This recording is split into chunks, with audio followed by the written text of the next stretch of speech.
Does the person you are with encourage you to read? You have to ask, what does he bring for me? Roses or books? If someone has a stake in making you better, that person will push you towards books. Books are what we all need.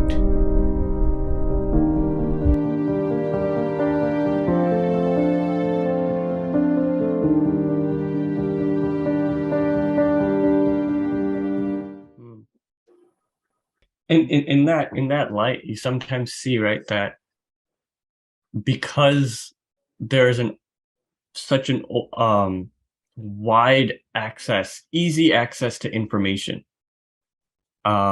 easily available today online, digitally, where people can become experts very quickly or claim to be experts very quickly on social media. There's also the flip to that is an oversimplification of things that may be very childish, as you said. While there's a beauty in being able to simplify, right? In one way of looking at it, where the beauty of many of our rishis and our saints was that they can expound on one single subject as as in a long exposition, like say our scriptures like Upanishads and the Gita, and at the same time they can take the biggest subject and dumb it down to a aphorism like a Yoga Sutras, maybe. That while that is true expertise, today's expertise seems to be in a tweet. You can prove that, you can show that I know what I'm talking about, and show the whole world that I'm doing this by just a tweet or a post. In that era, such an era, what do you think is the source of that problem? Do you think it's an overthinking of things? Do you think it's an oversimplification of things? No, it's not oversimplification. There is difference between simplifying and reducing. Being simple is one thing, being reductionist is another thing. Being simple is one thing, and lacking perspective, missing the bigger picture, is just another thing. The room might be very big, but I look at it through a keyhole. And when you look at something through a keyhole, it can very well be condensed in a tweet. 160 characters, 240 characters, because that's a keyhole perspective. You don't anyway know the bigger picture. You don't anyway know anything that would occupy anything more than 250 characters. It's not that you are being precise. 250 characters is the widest expanse of your knowledge, your perspective, your insight. You do not know anything more than the tweet. But Twitter helps, because you could say, I know so much. It's just that I'm presenting the very summary of my wide range of ideas. Most people who tweet anyway do not have any wide range of ideas.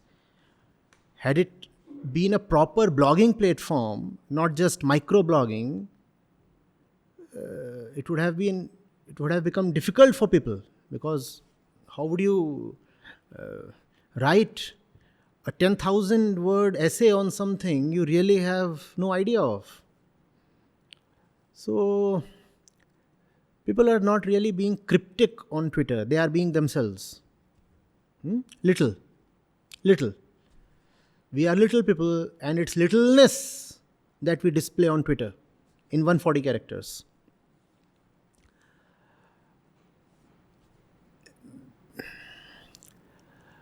The European Renaissance gave us the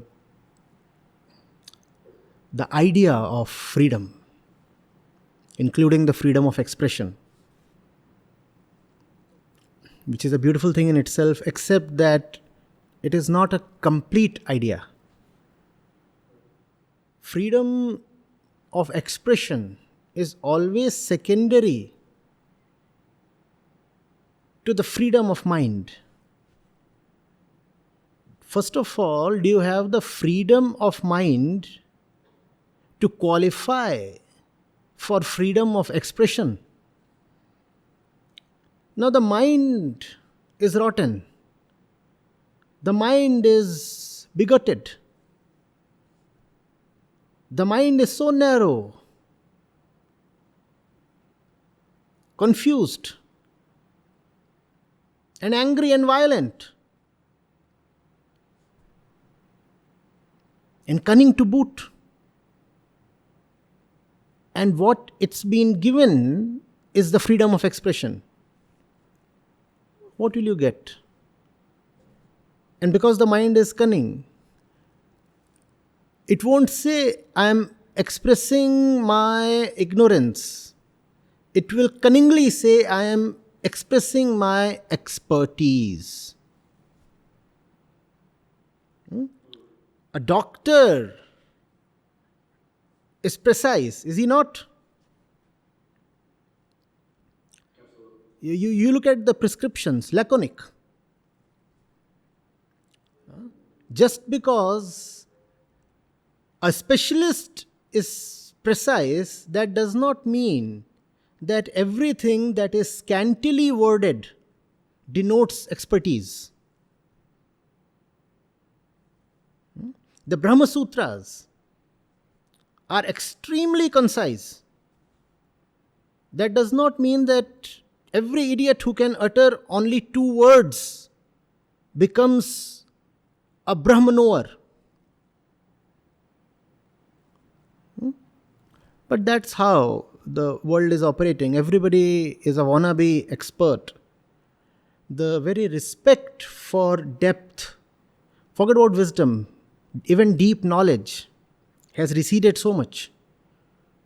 Today's demigods and celebrities are not people with knowledge. We, in fact, do not even know of subject matter experts. Today's celebrities are loudmouths.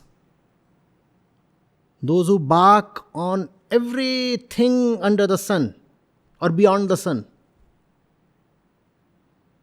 You bring up any topic and you have an entire community of people across the globe who will immediately present themselves as specialists on that topic. And they have become the thought leaders of this era. They are the ones who are shaping even results of elections.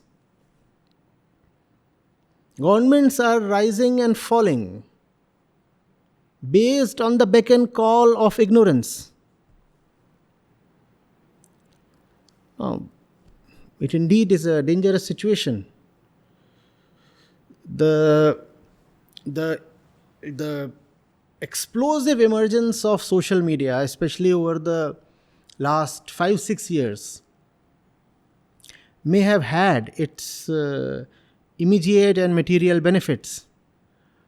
But the challenges it has brought in terms of giving a loud and undeserved voice to worthless people is a huge damage we have suffered. And somehow the nature of life is such that the ones who know very little are the ones most eager to express themselves.